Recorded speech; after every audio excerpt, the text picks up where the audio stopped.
Hello and welcome to Front Row Racing's World Series Round 2 Malaysia race highlights. Quick look at the standings. We've got Front Row Racing GP in first place, Acorn 95 in second. Killer Corkin, who's now moved to the World Championship, in third place, so that puts Hindle up a spot. Out of them we've got Adam 4600, followed by My Bad 66. Front Row Racing NW, the first on 0 points, joined by Farfber, Rickster 81295, Charlie JB-WC-09, Ant 69, Richie Davey, Hybrid Nuke, Andy Russell 18968 on 0 points. And just a reminder, the on the road result is only a provisional one. Confirmed ones are at the end of the video.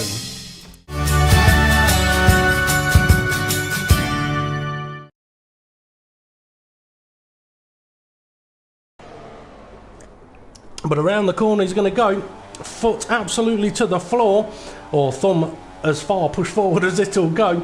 Is he going to improve his position? He does, takes pole position. Now Hindle into the final corner. I think his session is over though from where Racing GP's is. Oh, Hindle's pushing it hard. He's only in 6th place. He was on the primes early though. He's now on the options. Can he improve? Hindle takes pole position. So it looks like we may have a Victoria's Secret Williams front row. And that's it then, session over. So it is Hindle for Victoria's Secret on pole position. Hybrid Nuke joining him on the front row of the grid, 35. To race in Malaysia.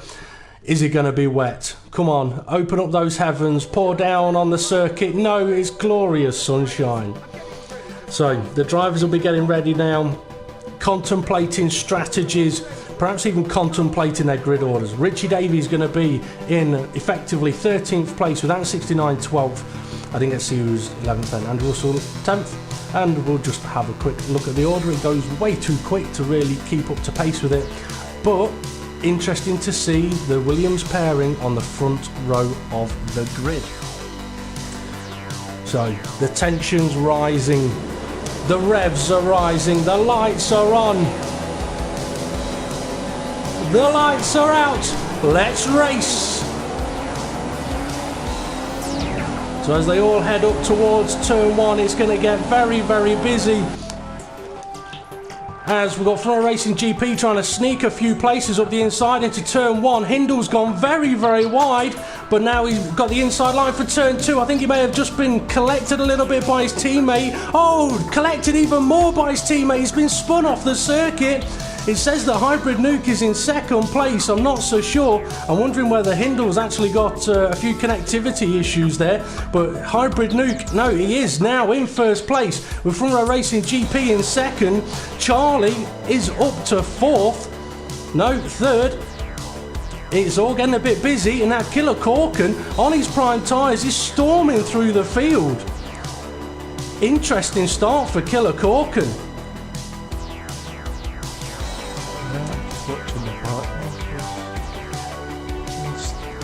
Collected together from 6 till Paul, who was that? My Bad, and I think it was Richard Davey made contact.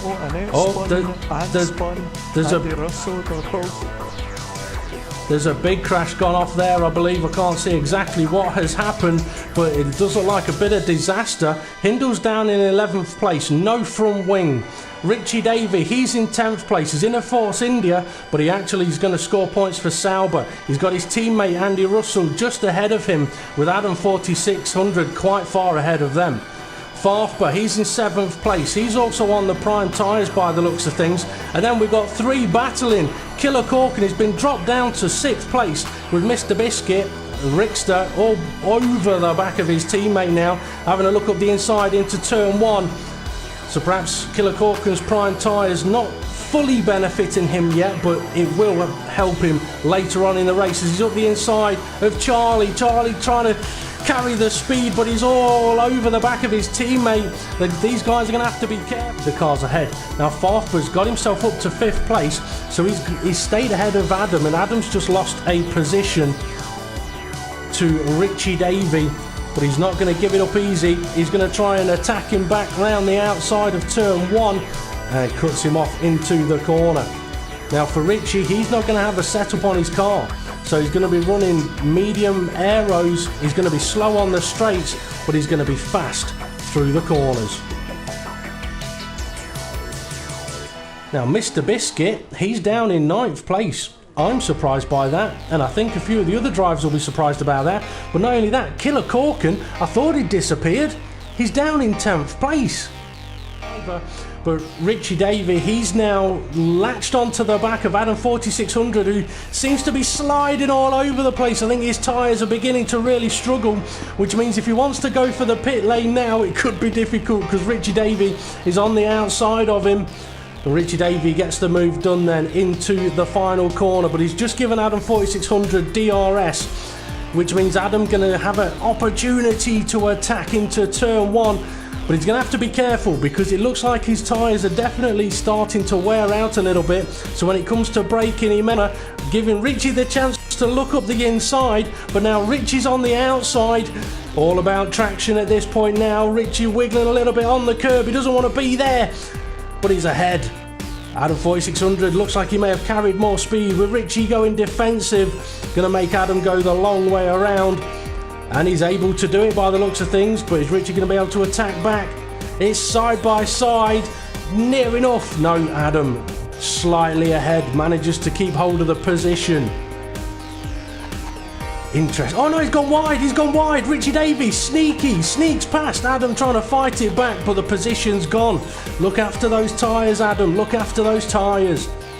Well, it says that Hybrid Nuke is now into the lead, which means Acorn 95 is going to be down into 2nd place. Front Row Racing GP is still in 3rd, so he's not quite got ahead of the lead, ahead of Acorn yet. I just hope that both of these guys are able to see Acorn. They both pitted. Go on, tell us, Ray. They both pitted. That's what I was saying. Acorn's onto the primes. I can now see Acorn. So he's done a pit stop, his invisibility cloak has been taken off the car, and magically is back on the circuit. Well, at least now we both can see him. Now, as Ray note, he's disappeared again. Okay, he's not visible on the broadcast view. He's continuing on for another lap. Now Richie Davey, collision, Richie Davey and Hybrid Nuke, I think that is. They've both ended up facing the wrong direction. They're back on the track. I don't know if it's cost them any positions, but it has cost them a whole chunk of time. That's a situation neither of those drivers would really have wanted. But Hybrid Nuke's in 4th, which means that Acorn is in 3rd. Killer hit the wall coming into the pit lane. He's kept his car intact though. And I've been told heavy rain in 15 minutes. Oh, heavy rain in 15 minutes, and now that you mention it, looking up at the cloud, that's a cloud that appeared over in qualifying, and that does look like a bit of a dark cloud. We're going to have to keep an eye on the skies around the circuit. That does look like quite a big dark cloud, as Hindle posts the fastest lap of the race, which means he's, while we're on board, while we're watching the Charlie and Andy Russell battle, I can't see any rain at the moment, but as I said, this is a circuit where you can be on a dry track and then you can go round a corner and it's absolutely soaked. So if the rain is coming, the drivers are going to have to be prepared to make that call as Charlie and Andy get close. Charlie on his prime tyres, he had to go defensive, and now he's on the attack. And just behind them, Richie Davey and Hindle. Now they're battling for 9th, 10th and 11th, although it's now 8th, 9th and 10th with Andy Russell being in the pit lane. Now these guys would not be expecting to battle for 8th, 9th and 10th. I think they're all down there due to collisions, but sometimes that's the way it goes. With Killer... Can't get it. It just seems to have a wee bit better traction. Here's the rain. Sorry to interrupt. Yeah, that's rain. I told you, go round a corner and all of a sudden, boom, it's there. The rain has arrived. It's coming down heavier and heavier. Making this call of when to change the tyres will be absolutely crucial. Get it right, you'll win. Get it wrong, it'll be all over. Well, it might not be all over, but it'll feel like it's all over. Now, sorry, the options seem to be the better one for the first because Acorn's starting to lose ground to Formula Racing GP. Okay, now Charlie and Farfber, they're battling it out around the double right-hander of turns 7 and 8. And in these tricky wet conditions, on the racing line is where you really want to be. But Charlie's not. Oh, Paul's turned into him. And there's a collision. They're both off. Is the next driver along going to be able to benefit? Perhaps not, because he's under attack from Killer Corkin. So as they make their way around turn 9 up the hill, it's a difficult traction zone anyway, and in these conditions it's just going to get harder and harder. This is too wet now. They've got to be going. I was going to say they've got to be going for intermediate tyres. So Acorn continues on then. I'm not sure that that's going to be the right call. Ray, keep an eye on Acorn for us, because from what I've just seen on the screen where Killer Corkin and Adam 4600 were, around turn 9 and 10, it's too wet for slick tyres. Just look at the water pouring off the canopy here in the pit lane. It's got to be intermediate tyres. I mean, some drivers may think I'll keep going, I'll put full wets on, but it just simply might not work. So Formula Racing GP has pitted. We've got Marussia in the pit lane as well, followed by Charlie, so that's Farfber and Charlie both in the pits. That'll be for intermediate tyres. Killer Corkin into the pits for intermediate tyres, followed in by the Red Bull of Adam 4600, and Killer Corkin's been held as that Red Bull comes past. Andy Russell, he's into the pits. Mr. Biscuit, he's into the barrier. The Williams behind him, that's Hindle, he's off the track. Now Hybrid Nuke and Acorn, they have both continued on, so they're on prime tyres in wet conditions now, and they're struggling. This could cost them the chance of winning this race. So here's Hybrid Nuke then. He's only 3 seconds behind the leader according to that, and look at it, sideways down the straight. I'm not surprised they're both struggling. And there's Front Row Racing GP. He's already made his pit stop. He's going to have about 20 seconds on these guys. That's how crucial that call was to get into the pits and get those intermediate tyres on. The question now is going to be for the likes of Charlie, Farfber. They pitted on the same lap as the now new leader. Are they going to be able to benefit on Acorn? Acorns went full wets. Oh, so Acorns opted to try and go onto the full wet tyre then. It could be a good call. It showed me options at the moment. It ain't going to be options. It could be a good call going to the full wet tyre, but if they're still not up to temperature, it's still going to cost him a lot. Okay, Hybrid Nuke, he's come out in 3rd place. He's also gone to the full wets. Oh, so differences in strategies here then. I did mention some may try and eke it out. Ooh, so Formula Racing GP has realised the Inters aren't going to cut it. He's going to have to go for those, not prime tyres, he's going to have to go for the full wet tyre. So this will be interesting then as to where Hybrid Nuke and Acorn come out in comparison to him. Hybrid Nuke coming around the final corner. We've got a Ferrari stationary on entry into the pits. I think that was my bad. I don't know if he's had a bit of an issue there, a bit of a moment. Before Racing GP is going to come out of the pits. He's down to 3rd place. So it was a gamble that was worth taking, perhaps not paid off, but he is now on fresher, wetter tyres. Well, fresher, wet tyres. So the battle back on then. 1st, 2nd and 3rd are going to have to fight it out for the lead. Yeah, could be interesting in the wet. Now Farfber, he's back into the pits for the full wet tyre. Charlie, he's back into the pits for the full wet tyre. Killer Corkin back into the pits for the full wet tyre. And he's managed to jump Charlie in the pit lane, I believe. Charlie will have had to have waited. We've got a Red Bull and a Force India, so I think everybody now on the full wet tyre.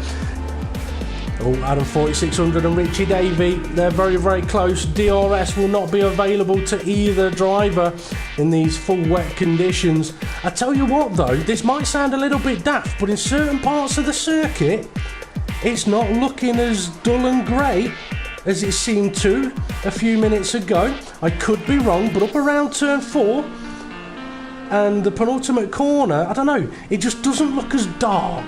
Oh, Adam 4600, big sideways, he's collected Richie Davey. Absolutely nothing that either of them could do about that one. Once his car started going, that was it, completely gone. They're both now going to have to do a whole lap of the race with no front wings. So if you thought it was difficult to race in the rain, it's going to be even harder now. Make sure they don't make any mistakes. I tell you what, that to me looks like there's still a dry racing line here. It does look... I can see that. Yeah. Now, with Charlie here, as we approach this part of the circuit, although it's absolutely hammering it down, it was, last time around, looking a little bit lighter. It wasn't looking as dark. I've got a feeling, you know, Ray, I've got a feeling the rain could stop. And if it does stop, it could dry up really, really fast. The killer's on Inters. He is. So Killer Corkin then, he's gone to the intermediate tyres. So he's made the call, he's made the decision. Acorn, the leader's in for Inters. Hybrid Nuke's jumped in. Oh, so... Front row JP's already on Inters, so he might get the undercut. So while we were discussing it, he's already made his call. If he's made the call right, the thing is he dropped off quite a lot on those wet tyres. The problem is, if this is going to keep getting dry, they may have to pit again. Before Racing GP then coming down the start finish, they're second place ahead of him, so he's not been able to gain enough to get ahead, but he's been able to gain enough to catch back up.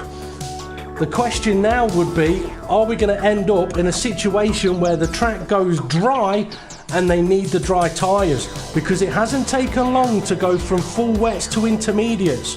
Now Hybrid Nuke is only just under 3 seconds behind. He's on the intermediate tyres as well, but now down in 5th. Options. So Hindle then with 3 laps to go, he's gone for the gamble. He's a minute, well it says up there, he's a minute 14 behind the leader. He's not going to catch the leader, I don't think, but he's gone for the gamble. Others may have to stop if it does need the dry tyre, but if Hindle's got it slightly wrong, he's going to gain absolutely nothing. I wondered if someone was going to try it. Andy Russell, he's leaving the pits on a set of intermediate tyres. Richie Davies back into the pits to get rid of his full wet tyres. Adam 4600 is on his way into the pits to get rid of his. And my bad. On options. He has. He's just gone option tyres. He's also had to change the front wing. So I think there's been a problem there for my bad. But he's going to come out of the pits. Options. So a few of them have gone. From a Racing GP, he's back in the pits. He's back in the pits, so that's got to be for a set of option tyres. What about Acorn 95? Acorn 95, he's pitted for a set of option tyres. Hybrid Nuke, I bet. For GP. He's no. Time in the pits. Oh, that'll be because his teammate was in the pit lane. Hybrid Nuke, he's continued on the intermediate tyres. He's only got 2 laps to do, but if this just dries up too much, those tyres will not last. The track is drying too quick. I mean, the rain is near enough stopped. There's no spray kicking up off the tyre into the pits. He's had no choice but to make a stop.